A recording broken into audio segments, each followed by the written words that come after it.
Hi, everybody. Welcome to Story Hour. I am your host, Daniel Marcus. My extraordinary co-host is Laura Blackwell, and she has the night off tonight. It is Wednesday evening in California, and we are back again, bringing you spectacular spoken word speculative fiction. We love to have work from all over the wide tent that is speculative fiction, horror, fantasy, science fiction, space opera, your favorite species of punk, slipstream, weird, grimdark, dark weird, etc., so on and so on. We welcome new writers who have just sold their first few stories. The ink is barely dry in their contracts, award-winning seasoned pros, and everybody in between. So I started this thing about 6 years ago, almost exactly 6 years ago, actually, in the early days of the pandemic when we were kind of living through what felt like the soft apocalypse that we'd read about and written about for years and years and years. And things were very strange, not at all like now. Uh, and I wanted to just create a space where my writer friends and I could get together and share our work and just create a little community, um, kind of shelter in place against the weird. And very shortly after I kicked it off, I asked my friend Laura Blackwell to join me in co-hosting, and which is great because she has much better social skills than I do. And we've been at it for 6 years. We usually skip like the week between Christmas and New Year's, but that's about it. So every Wednesday for 6 years, we have been bringing you really spectacular spoken word speculative fiction. We feel very fortunate. We've had some amazing authors through these rooms. Um, so we're still here. We're not going anywhere. And I really believe that we need stories more than ever right now, and we need each other more than ever right now. So here at Story Hour, we rely on a very ancient tradition, and that is folks sitting around the fire telling lies. So every week we do that. We have two writers, about 30 minutes each, narrating their own work. So we want to thank the Science Fiction and Fantasy Writers of America for awarding us the SIFWA Givers Grant to help us keep the lights on and to keep these rooms open. Givers Fund grants are intended to aid projects that align with SEFWA's mission to promote, advance, and support science fiction and fantasy writing around the world. And this fund is made possible with the generosity of donors from our community and partnerships within the publishing landscape. So thank you, SIFWA. And thank you all for coming back. And with that, we welcome our authors this evening, Lyndsie Manusos and Champ Wongsatayanont. And we're going to start the program tonight with Lyndsie. A born and bred Midwesterner, Lyndsie Manusos holds an MFA in writing from the School of Art at the Institute of Chicago, the Art Institute of Chicago. She receives her undergrad degree from Mizzou, that is the University of Missouri Columbia. Lyndsie's fiction has been twice nominated for a pushcart, long listed for the BSFA and Locus Awards, and was featured on LeVar Burton Reads. Cool. She's appeared in notable publications across genres, including Barrel House, the magazine of fantasy and science fiction, Lightspeed, Necessary Fiction, and more. Her debut novella, From These Dark Abodes, was published in September 2024. Lyndsie lives in Indianapolis with her husband, two young daughters, and two little dogs. She works as an indie bookseller at Wild Geese Bookshop in Franklin, Indiana. In 2025, Lyndsie became a co-state leader of Indiana for authors against book bans. Right on. Welcome back, Lyndsie. Take it away. Thank you so much, Daniel. It's so good to be back. Such an honor to be reading with Champ tonight. I have a very short flash for y'all tonight. Um, it's my flash called Unimagined Delicacy that was published in Hex Literary in 2023. And it's very near and dear to my heart for kind of how weird it is. So, um, Unimagined Delicacy. He picks up dirt with one arm and then another. The suckers on each limb grab at the dirt, and he throws it in waves behind him. There is miracle grow in this soil. He sees by the specks of white and the over-earthy scent. It makes his skin itch. His arms are red at the tips. The suckers are swollen, but still he must dig. It is a shallow grave, not quite 6 feet, as he'd read it should be. He'd never dug a grave before, you see. He was supposed to be somewhere in the Caribbean at this point, stretching his new limbs in clear, warm water. He was supposed to change color depending on his mood or whether he was in danger. Yes, he might have even been some other creature's meal by now, but still, that was where he preferred to be. Not here, not digging this hole. The body beside him smells. The circular bruises on the corpse are purple, like rings of red wine on a white tablecloth, or rings of experimental chemicals on a surgical table. The blood on the skin has already turned brown, like the rings of cold coffee on the ad he'd found in the newspaper. Looking for test subjects, become one with nature. With one arm, he shifts his spectacles on what is left of his nose, clicks the beak of his mouth. It's too dry here in Tucson. He'll need to find the nearest ocean. Where is that? Google would know. As he pats the sides of the grave flat, another arm reaches out, taps the password into his smartphone, which lays on the patio table of the fenced-in garden. The doctor sure knew how to cultivate begonias. The red, white, and pink blooms overflow the backyard. He chooses the quickest route, avoiding toll roads. He'll need a wide-brimmed hat, sunglasses, and a large coat. He hopes the doctor had one in his closet somewhere, for ski trips, perhaps. He seemed like the skiing type. Then he winces, thinking of the doctor's smile. "We did it," Dr. Mitchell said. "But this isn't what I want," he said. It was hard to talk with the beak, and it only got harder. "Close enough, right?" Dr. Mitchell said, shrugging. "With more time, I bet the transformation will speed up." "No, no, no," he moaned. "This isn't right at all." "It's all right, Jeffrey, really it is." Had he cried? He had, and the tears stung his tender flesh. His panic seemed to encompass him. Even now, the memory of the disappointment brought tears to his eyes. He was supposed to be in the Caribbean. He was supposed to be crawling away from it all. Then Dr. Mitchell hugged him, laughing into his shoulder. "See, you can hug better now," Dr. Mitchell said. "Oh, Jeffrey, the world will know our names." So he hugged him back. He wrapped him in his arms. Now Jeffrey scoops up Dr. Mitchell's body with an arm, then another, and another. It's not so heavy with three. His beak clicks because he had no more lips to whimper.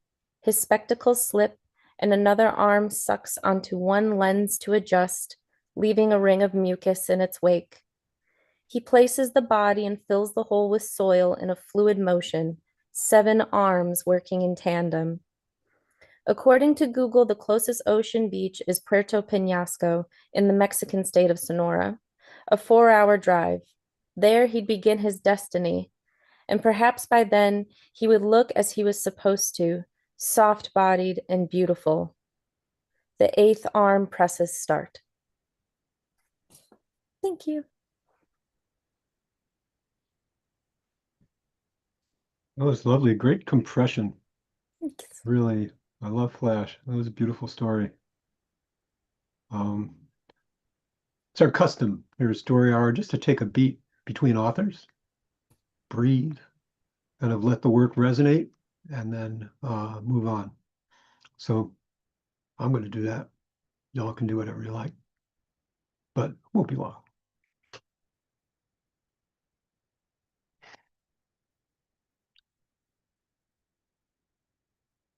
All right, Lyndsie Manusos, folks. Our next author is Champ Wongsatayanont.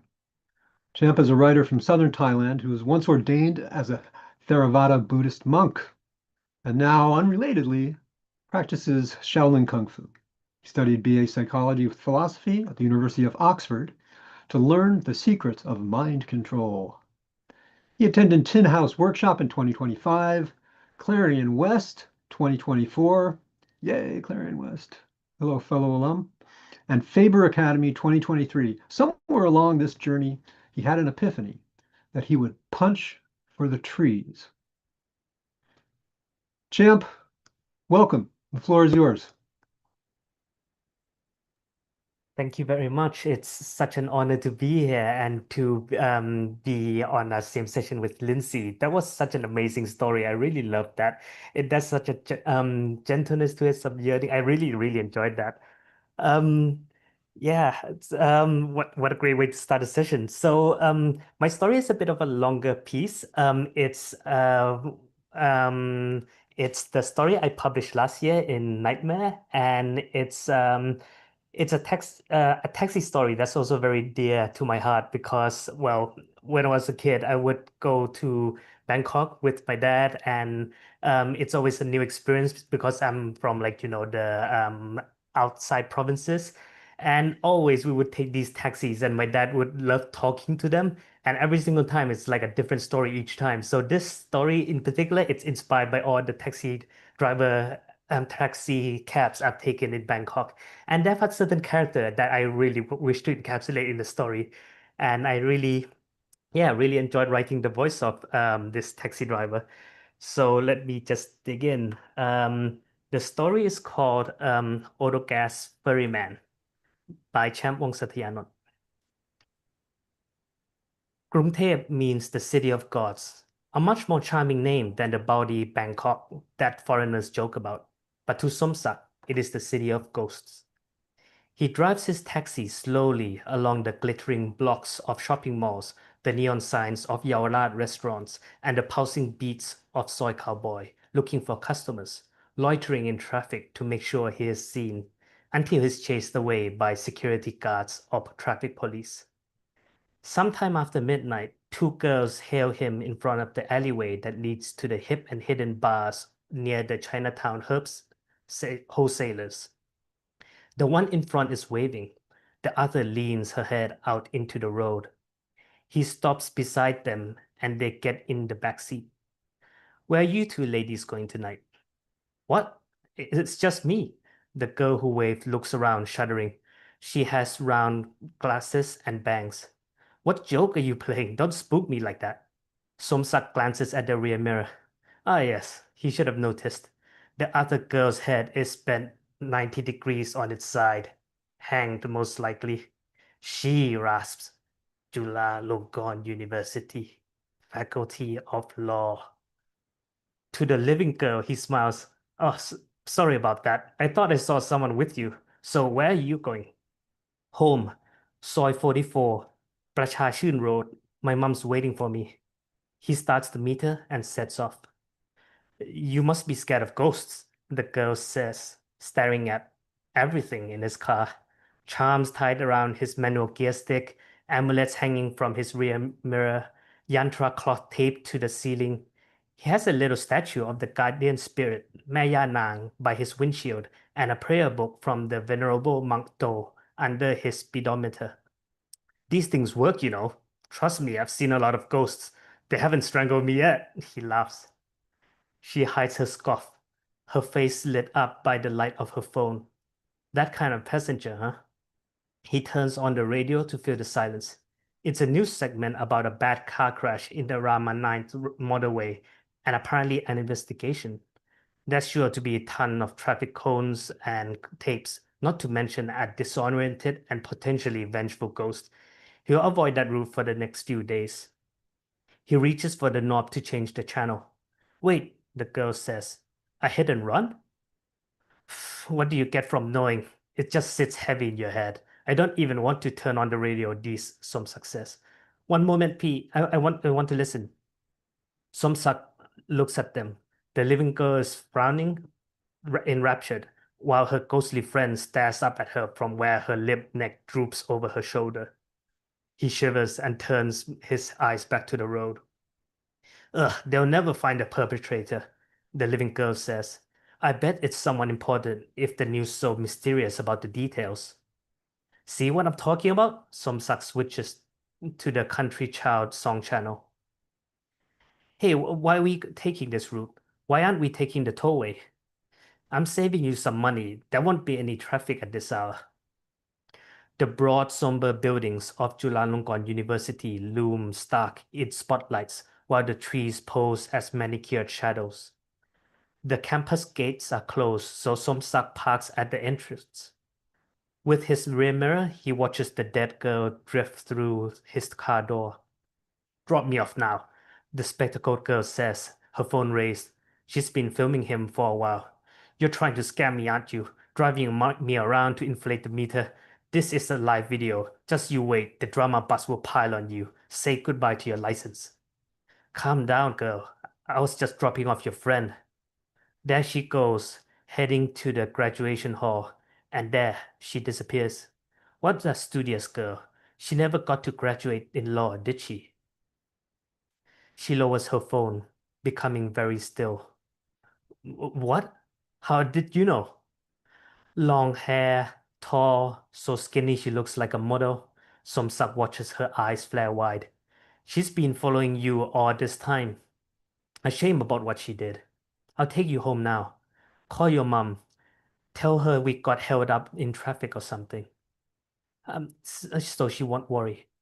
The girl stares out of the window, silent, her eyes punctuated by strips of orange streetlight. She sobs, fighting not to burst into tears. Is she gone? Is she really gone? Happily? As happily as any ghost who gets to be reincarnated.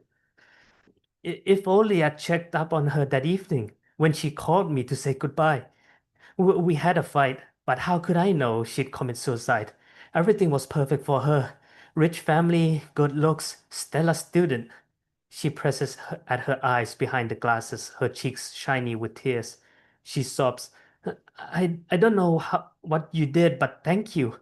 Thank you so much, uncle. Who are you calling uncle? I am 40.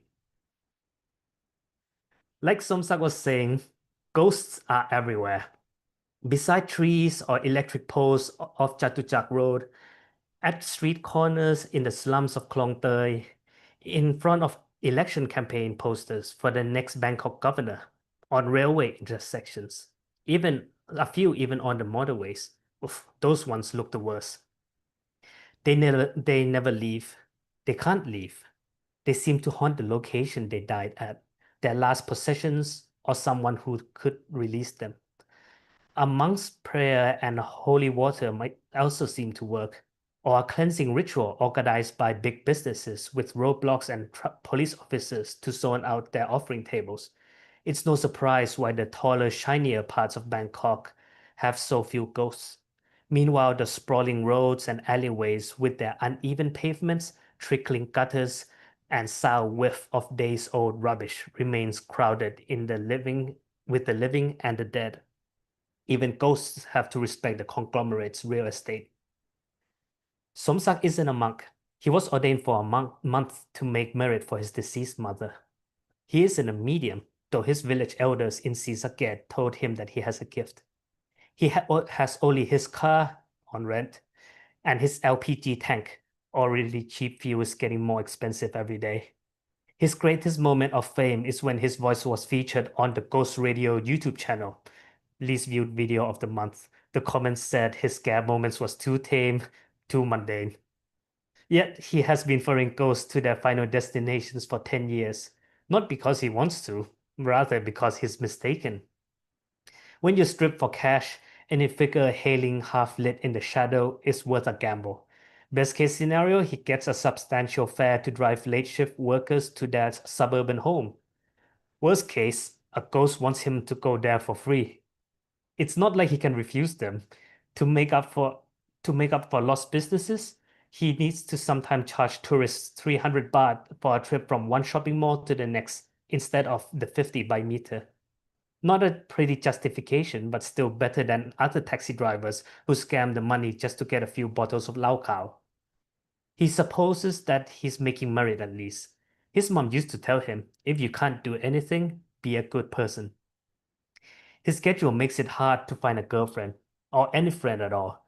He talks to the auntie at his favorite rice and curry cart, the stingy, loud-mouthed landlady of his boarding house, and the other taxi drivers lining up to rent their car at the workshop. But they don't include him in the circle because he doesn't drink.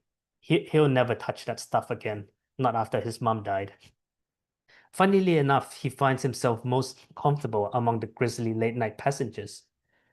Sometimes they look so pitiful, standing there month after month like lost children. He has picked up ghosts of bar girls from Patpong and dropped them off at the bus terminal so they can return home to their families in the rural heartlands. Scantily clad but not always naked, he hung his jacket over his rear view mirror so he wouldn't see their exposed skin, sometimes splotched with cuts and bruises. Partly for their modesty, but mainly so he doesn't get turned on by ghosts. Feels like a very bad line to cross. He has picked up road racers and returned them to their mothers.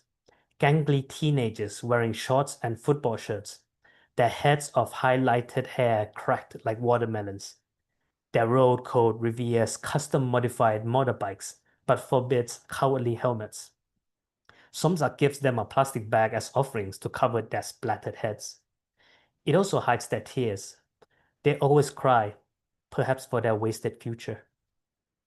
Whenever he dropped these kids, he feels his throat twisting like a cobra. He is reminded of his teenage years in Sisaket when he rode double on his friend's wheels to their after-school movie drive-in. It was their Wednesday ritual when they traded their lunch money for a ganja blunt or some rice wine from the uncle who ran the projector.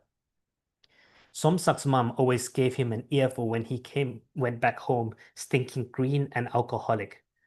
But on that day, out of all days, she decided to turn up at the drive-in to drag him back. What would have happened if he'd let her pinch his ears and drive him home on her scooter?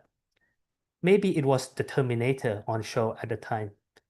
Maybe it was the alcohol hot in their empty stomachs.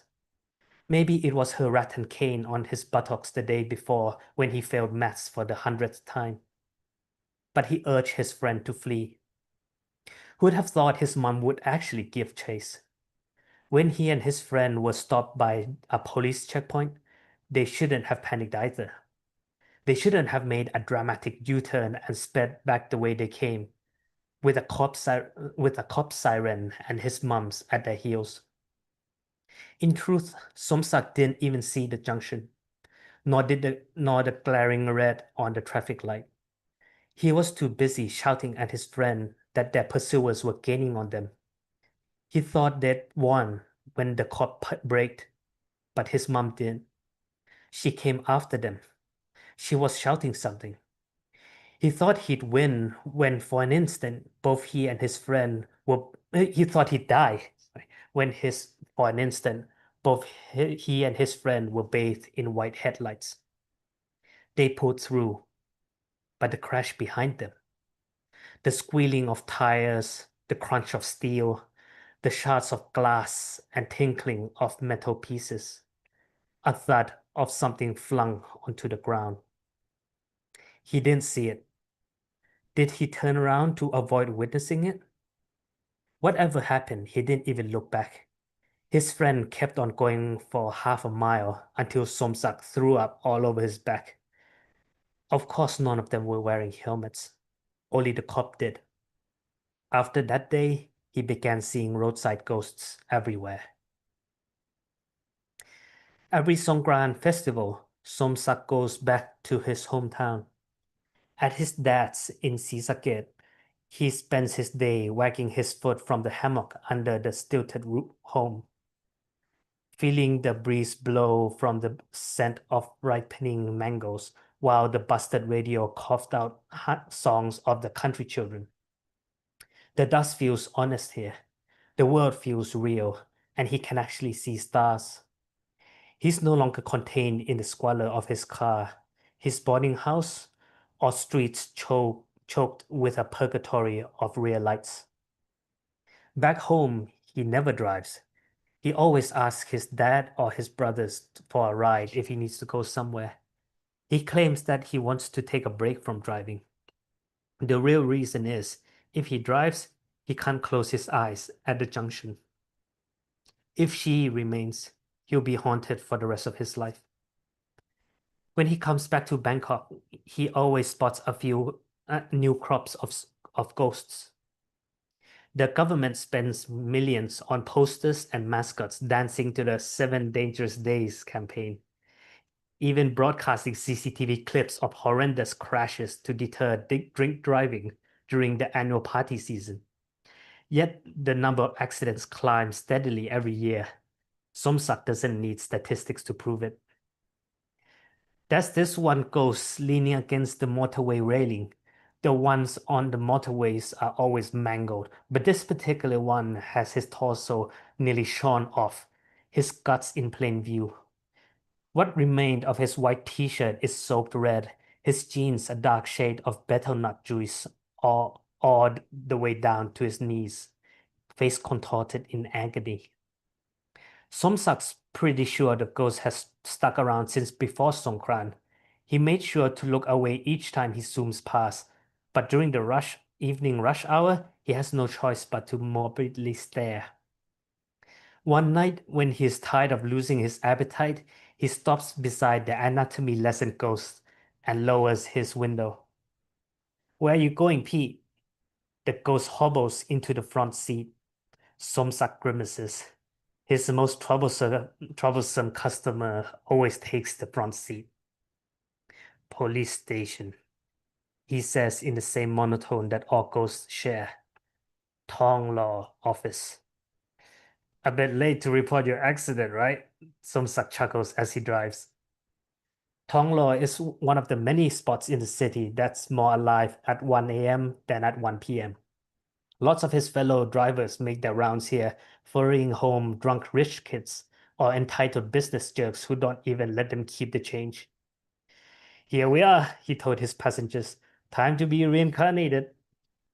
Instead of getting off, the ghost twists around to face him. His belly contained guts squelch, bits of intestines popping out like sausages. "Oof," Somsak turns away. "Don't do that. I'm gonna be sick." He says, "My name is Sergeant Major Asawin. Tell my boss that I died. Tell Inspector Gosipong that governor candidate Brasit's son ran me over." Oh shit. Somsak's been an idiot. Never pick up ghosts in uniforms. Also never pick up those wearing ancient Thai dresses. Their addresses are bulldozed over, and he's not gonna take the blame for it. Like most Thais, he hates getting involved. Sure, he likes scandals, being in the know, hoarding his fair share of open secrets. Sometimes he even has an opinion. But being involved, oh, then his neck is on the line, and who knows how high up the whole thing might go. And now the ghost of Aswin won't leave him alone. Wherever he drives, the road accident victim sits beside him, the unluckiest charm in the world, each day asking him to rat out the son of an influential man to a cop. There are easier ways to commit suicide. He should have seen it coming. It's the case that the law student was listening to the past month. If he'd listened any better, he would have known it was a cop who was killed in the hit and run. Now that he's tuned in, the people are criticizing the Metropolitan Police's efforts to find a suspect, even after half a dozen of press releases. Apparently, there were no cameras, no witnesses, no evidence whatsoever. Yeah, right. That's when Somsak knows for certain that Prasit's son is guilty. When the media gets nothing from the police, they decide to hound the victim's family to ramp up some morbid social pressure. What's worse is the mother obliges to an interview out of some last-ditch effort to get some justice done. Somsak avoids watching it. Instead, he tries every other way to be rid of Aswin. He went to Hualampong Temple to donate coffins to nameless corpses, bought big merit-making baskets for monks at Mahabut Temple, famous for exorcisms. He even went to one of the spirit shaman stores outside the temple and bowed awkwardly as the shaman grabbed his head in a shaking, frothing trance, telling him to stop wearing red, avoid number 3, refrain from sex on Wednesdays, and change his number to Manjati. Maybe that last attempt was a mistake. He did major redecorations within his car. He doubled his talismans. Now new yantra symbols are written in chalk across the dashboard, steering wheel, and ceiling. He even bought a ritual knife from Mahabut temple and threatened to cut the ghost with it. But Asawin ignored all his threats. Being haunted is bad for business. Most customers could tolerate the spiritual paraphernalia, but the sheathed knife under the handbrake was too much for them. His braver, more desperate passengers stuffed their noses with inhalants against the corpse stench in his car. He tried buying flower garlands and air fresheners, but the odious mixture was making him even nauseous. Everywhere he goes, Prasid mocks him. His campaign posters fill every street, cheap vinyl on wooden frames. Sometimes he forgets that there are 5 candidates. They all look the same, wearing the same smiling faces, hand pressed together in humble wise, begging for votes. Who are you voting for this time? Somsak asks the auntie at the food cart while buying lunch. My daughter tells me to vote number 4 because he's handsome. She laughs. You? A customer once told me to vote number 3 for Prasit, a rich office lady from Sathorn. She said he'll clean up everything that's wrong with Bangkok, if you can believe her. Aye, they're all the same, empty promises to get votes, only to rake in corrupt money once they get the position. The auntie scoops steaming rice into a foam bowl and ladles chicken panang over it. Are you ill? Looks like you've lost weight. Got this troublesome regular, Somsak sighs, counting 2 of his folded 20s. He's driving me crazy. Ditch him then. Drive somewhere else. If only I can. Here, she adds an extra serving of curry. Looks after yourself. Somsak is squatting in the shade with his grateful bowl digging in. When he looks up, he is staring at the familiar innards of Asawin, exposed like an exhibit at Sirirat Medical Museum. Rice turns sour in his mouth and he throws down his plastic spoon. Can't you see some people are trying to eat? Somsak snaps. Go feast on that lady's street side offering. Look, she's got incense and red Fanta set up for you. Get your guts out of my face. Asawin remains where he is. Somsak has to concede. Say I get to speak to your boss. Who's gonna believe me? They'll drag me off to a drug test and maybe throw me in an asylum. Ghosts aren't good evidence. Weren't you a cop? Because he engages in conversation this time, the ex-cop, post-cop, tells him exactly what he should do. Unfortunately, the plan sounds too reasonable. This stubborn, idealistic, goody two-shoes cop. Somsak roots for them in movies, but in real life, they are insufferable. Some people actually want to live in peace. A different tactic then, an appeal to cynicism. You know how witnesses are treated in Thailand, Somsak says. I'll be silenced. They'll kidnap me. I still want to live.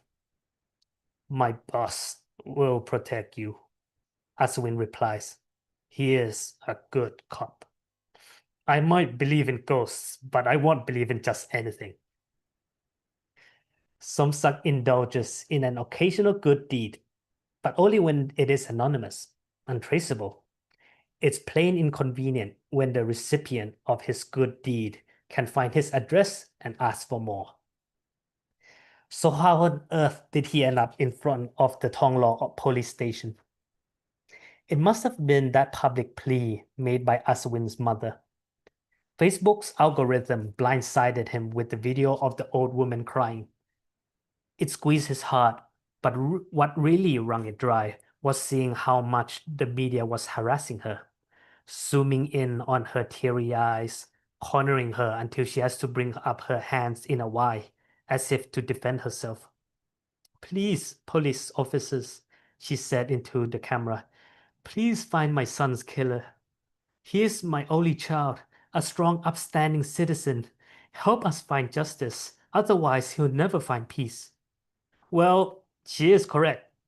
Too bad she raised him too well. Somsak wonders if he himself would rest any easier knowing who ran over his mum. Would she find peace if he does? When you can't do anything, be a good person. Somsak hoists his trousers. They've gotten so loose, but he didn't bring his waist sash. Can't have any cops think he's a bumpkin now. Here to pay a fine, uncle? A bored constable snaps at him from behind her counter. He struggles to find words. He already felt out of place with a bank teller. She also struggles to acknowledge him, her eyes gravitating towards the Korean drama playing on the phone hidden under her paperwork. I want to talk to inspect what's his title? The boss man Gosipong. Huh? The young woman blurts, taking out one earbud. He's not around. Who told you his name? No, no. Can you pass a message to him? Why? I'm not some courier. Who are you to him? She snaps, beginning to put the earbud back in. He's losing her. The K-drama is focused on a handsome CEO with sparkling skin about to make a confession. Somsak has to take the plunge himself. Witness! I'm a witness. Heard you were looking for witnesses. What for? The hit and run, on the motorway. Her eyes widen. She sees him for the first time. The case? Thank you for your help, Will I. I'll take it from here. A police officer says, stepping out from the desk behind her. He walks around the counter. Please come with me. Somsak follows him into a plain meeting room, and he closes the door behind them. The man takes a seat opposite him, looking like the ideal image of a cop, complete with cropped hair and mustache. I am Inspector Gosipong. Now, tell me about what you saw. He says, hands woven in front of him. His intense stare is strangely reassuring. It's good to be taken seriously, right? I was driving down the motorway when I saw the Ferrari crash into a police motorcycle at high speed. Somsak recites everything Aswin told him to say. But the car didn't stop. It dragged the body for a long way down the road. There was blood everywhere. The inspector doesn't say anything, his face like a mask. Reassurance quickly turns unsettling. I think the car was damaged, Somsak continued, hazarding a nervous smile, the Thai defense mechanism. It relieves tension for himself, if no one else. Are there CCTV cameras further down the motorway, boss? Do you remember the number on the license plate? No, I didn't catch that. So Kosipong looks at him with an impassive face. Somsak's smile suffocates. How can someone be so serious? Is he even Thai? Is this what a good cop looks like? Is this what goodness does to a man? The inspector allows himself a long sigh. Do you have any idea what you are getting yourself into? Carefully, Somsak says, no. The cop glances around the empty meeting room, except it isn't so empty, with Aswin sitting on the far end of the room. A license plate was dropped on the scene, torn off along with the suspect's bumper. One of our officers picked it up, and it's being kept in evidence right now, off the record, because we know who the suspect is. He's a son of an influential man. Some cops are approaching him with a deal. The plate can be lost at any moment. He speaks as if it explains everything. Somsak holds his breath, knowing it's not over. Blackmailing. There is a faction in the force who wants to use it as blackmail material. They can get rid of the evidence in exchange for favors. But me, I just want some shred of justice to exist in this world. The cop who died was clean. He worked for me. One of those good cops that gave me hope for the force. Ran over like a fucking stray. He shook his head. If you do come forward, I need a favor. Say that you picked up the license plate and turned it in to the police as part of your testimonial. That way, the evidence won't be brushed under the carpet. It'll provide a watertight case. Then we'll carry it on from there. Aswin is nodding, grinning with too many teeth. If I'm something lodged in his throat, he gulps it down.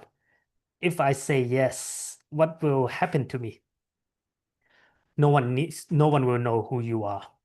I'll try my best to keep your name from going to the media. You just sit tight and watch us work. Trust me, we protect our own. With your testimony, the bastard will get what's coming. He thinks of Aswin's mother, her desperation as she begs for closure. Then he thinks of his own mom, whose ghost he still can't bear to see. Be a good person. Okay, boss. What do I do? Gossipong smiles. The true, genuine smile that breaks open his stoic shell and transforms him into a kind of dad, an uncle, or teacher, a protector, a word-weary figure of authority. He brings out a voice recorder, presses a button, and the device's red light gleams like a jewel. Now please repeat everything you told me into the recorder. Out of the corner of his eyes, of Somsak's eyes, Aswin fades away. Somsak is not a suicidally brave man. He's the type of guy who flashes his headlights at a careless, selfish driver instead of banging on his horns. Anything to avoid the risk of a road rage that might get him stabbed. He never wants trouble. Yet he's been sleeping better than he thought. A few more visits to the police station to fill in forms and do interviews, and he begins to believe he's actually the witness. Somsak gives live commentary to his passengers about the ongoing investigation. Look at how Prasit squirms. He's obviously hiding something. Just wait until they expose him in court.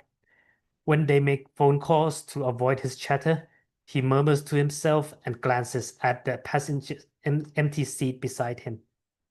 Aswin would have loved to hear it. What is he going to be reincarnated as, Somsak wonders. Hopefully something good, given his karma. Somsak's new hobby is to sit on his tiny balcony, listening to live broadcasts of Prasit's latest scandal on Facebook. The sun is blocked out by an improvised tarp made from an election poster last season. A suited man's face is great at deflecting gutter water from falling on his laundry. He didn't repurpose it because he was a contrarian. Not then, anyway. It was just a waste of good plastic heading for the landfill. It gives Somsak little sparks of joy to hear Prasit and his lawyer address each scandal. Today, there's an expose on how Prasit has a finger in a VIP massage parlor that offers prostitution. Gasp. It's common knowledge that all VIP ones do, but no one cares until a high-profile person is involved. There's truly no end to the dirt. It's like Somsak has kicked over a termite mound, and no one would ever know that he started it all. This is probably what it feels like to be Batman. There is a knock on his door. Answer the door, you lazy bastard. More banging. Somsak recognizes the voice. It's the landlady. Come talk to me or I'll kick you out. There's a Russian boy looking to rent this place for twice the price of your sorry hide. He goes to the door, groaning. I've been paying on time. You can't kick. He opens it to find a crowd of people filling the corridor. No, not people. Ghosts. Except the three in front of him. A sinewy man in a wife beater. A well-dressed man with a pasty, slippery face, eyes wide apart, frog-like. The landlady behind them with curlers in her hair, putting something into her pocket. Kun Somsak, a well-dressed man, smiles. Can you please come with us? Somsak has seen him before. He's a celebrity lawyer working for Prasit. His heart chokes against his throat, thudding as if trying to slip through his ribcage. His palms sweat, his eyes sweat, even his mouth sweats salty saliva. He wants to crawl out of his skin. They lead him to the black minivan.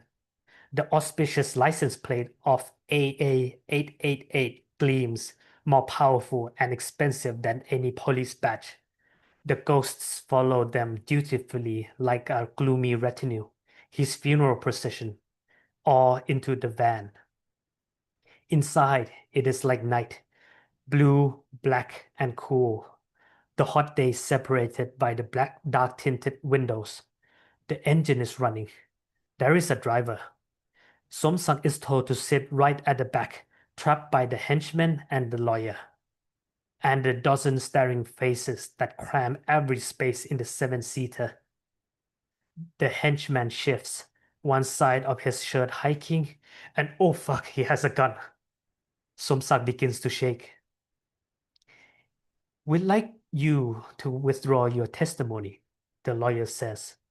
What happened was a mistake that Kun Prasith's son will seek to rectify. It's regrettable that this small offense can distract Kun Prasith from his Bangkok governor campaign. Somsak can't breathe. The car reeks like a slaughterhouse, cold like a morgue. Between the lawyer and the henchman, there's a ghost with bulging eyes, suffocated.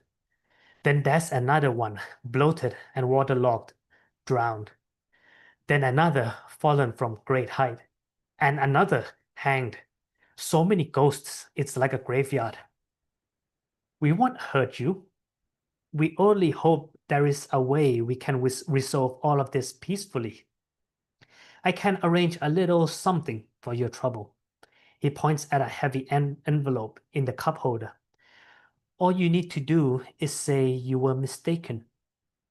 Hey, pay attention, barks the henchman, clapping a heavy hand on Somsak's shoulder.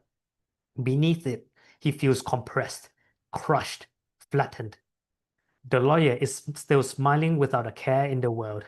Doesn't he know that all the ghosts are staring at him? I am responsible for protecting Kun Prasith's reputation. What you have insinuated can be interpreted as defamation, especially when there is evidence against you. I have inspected the CCTV camera near the accident. We didn't see any taxis. It is the police who arrived first at the scene. The realization guts him. If Somsak dies, will he be a part of the ghostly caravan, helpless baggage to be dragged along, witnessing new victims to join them? The repercussions of being a false witness is most severe. So let us settle everything here peacefully, now. The lawyer picks up the envelope with a gloved hand and offers it to him. Please see if this is to your satisfaction. Normally, the packet finds itself in his hand. So thick, it's like a sheath of documents. So heavy, he drops it. So dirty, he can still feel it sticky on his fingers. I cannot, Somsak answers when he finds his voice. The lawyer cocks his head. Why not? Just let me go.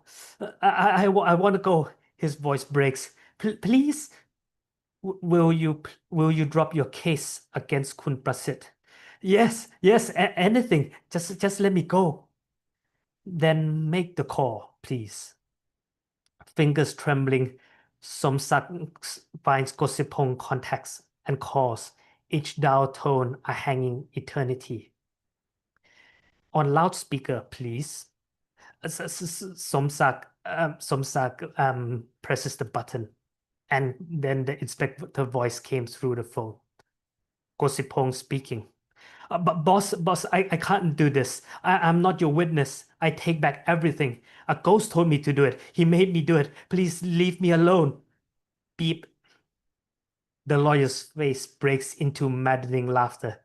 All this inconvenience because of a ghost? Dear. Country folk and all your drugs and superstition. I can't believe it. Just go. Somsak steps on the envelope, stumbles, scrambles out of the pressing ghosts, their gaze prickling his skin. He wrenches open the door and falls over the threshold, into concrete, and sunlight.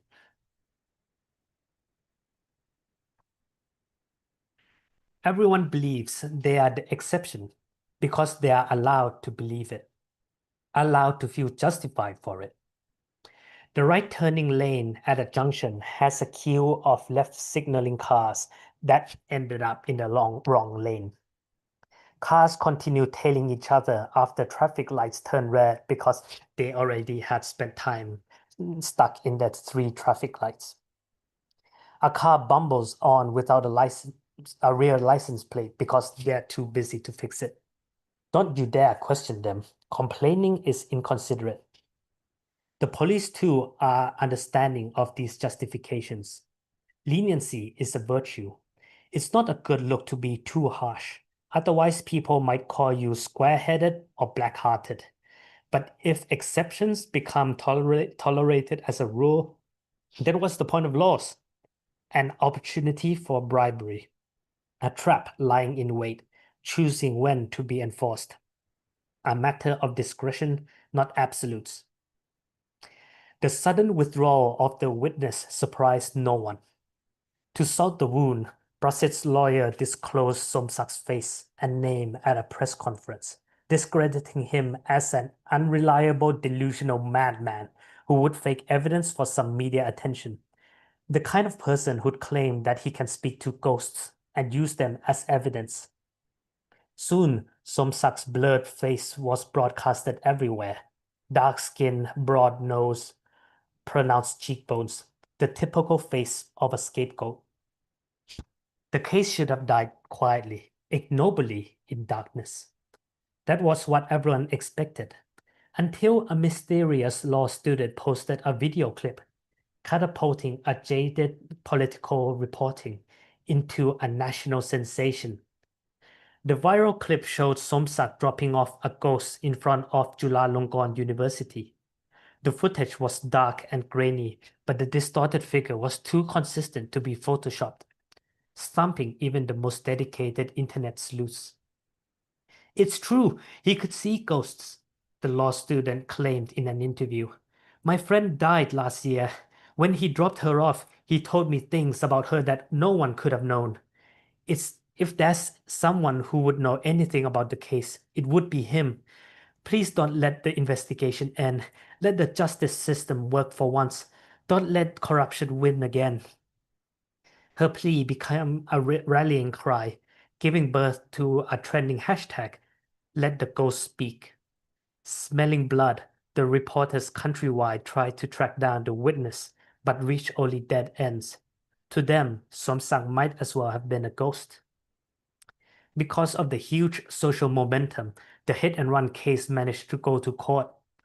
Brasset's son was absent from all proceedings, so the family's lawyer made an impassioned case on their behalf. But even he couldn't reject the damning license plate. An unsmiling inspector led the investigation into the authenticity of the evidence with uncommon ruthlessness and efficiency. The damage was indeed consistent with the suspect's Ferrari. The months went by.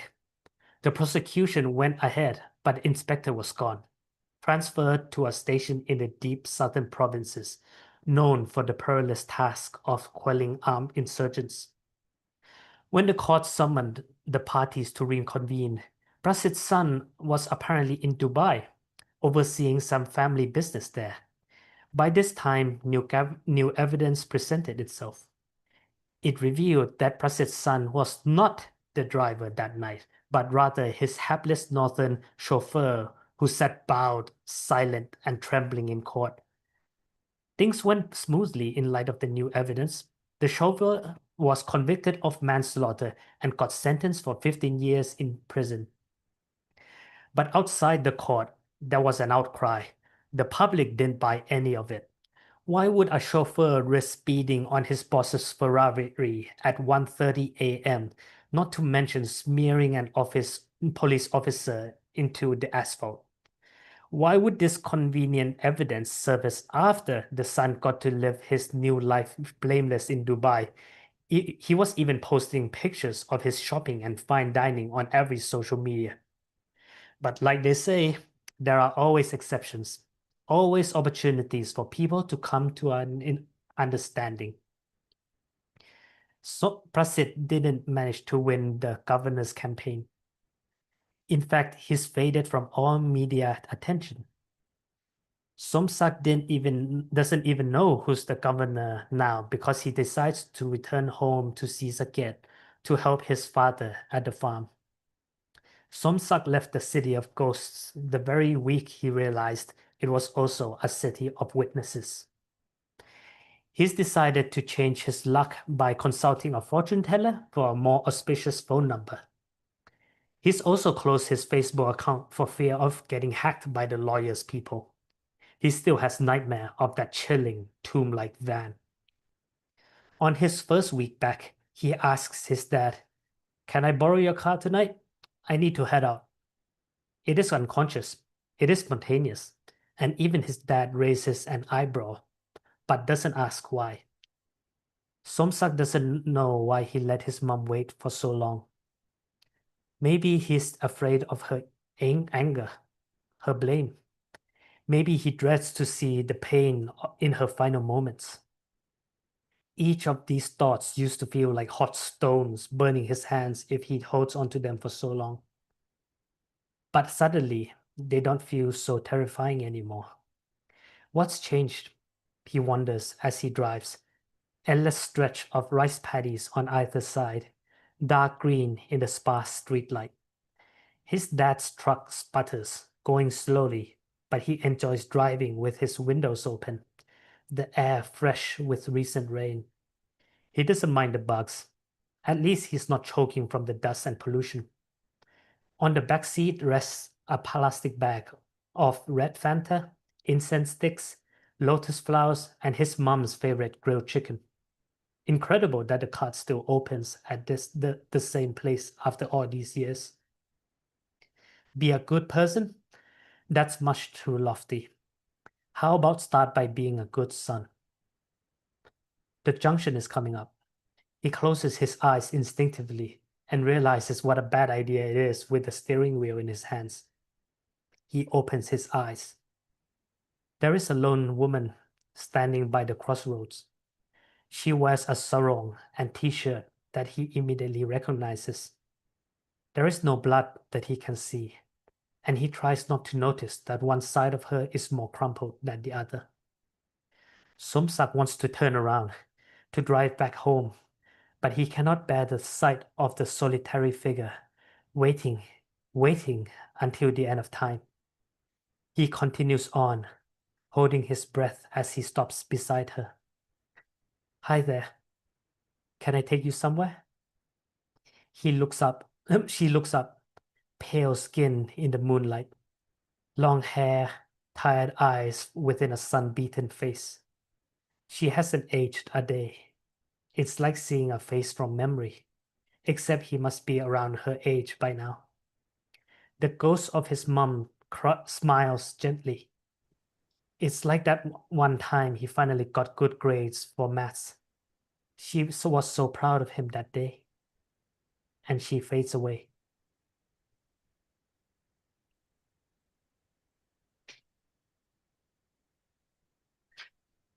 Thank you. Oh, man. That was awesome. Thank you so much, champ. Oh, wow.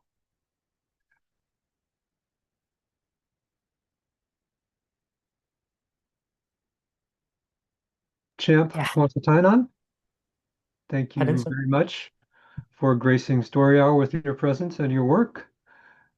Lyndsie Manusos, thank you so much for gracing Story Hour with your presence and your work. Thank you. What a program. I know Laura's going to watch this. She has a night off tonight, but hi, Laura. We are both so lucky. Feel very privileged to be able to bring this work out to people. So thank you both so much for joining us. And thank you all for coming back. Thank you for being my co-host, Laura Blackwell. Thank you, Sifwa, for helping to make this happen. And folks, come on back next week when we're going to have Carlo Yeager Rodriguez and Thomas Ha. It's going to be a great program as well. And until then, take care of yourselves, take care of each other, and we'll see you. Thanks, everybody.